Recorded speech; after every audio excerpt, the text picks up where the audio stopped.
Почнува сезоната на загаден воздух, се поголем е бројот на домакинства кои наместо дрва горат отпад, гуми и пластика.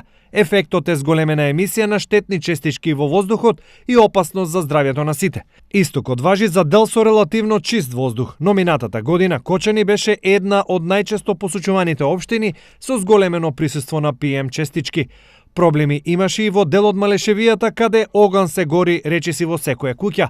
За ваквата состојба да се избегне, општините најавуваат контроли на квалитетот на воздух, но и опоменуваат годинава граѓаните да бидат внимателни. Нашите инспекцијски служби можат да излезат, да направат увид и доколку има проблем од поголеми размери да го пренесат на централно ниво во Министерството за животна средина. Еден од начините да се намали загадувањето е забрзување на процесот на гасификација. Преку гасификација на општина Штип да придонесеме и овој процент да се намали уште повеќе во дел на чистата и здрава животна средина и на чистиот воздух. Еве во наредниот период веќе ќе работиме на продолжување на проектите за гасификација на општина Штип, со што ќе гледаме максимум што можеме да приклучиме и компании, и фирми, предпријатија, и локални институции да грејењето од нафта, од дрва се префрли што е можно повеќе на газ, со што уште толку ќе намалиме, ќе зголемиме чистотата во градот. Штип е една од општините со релативно најчист воздух во регионот.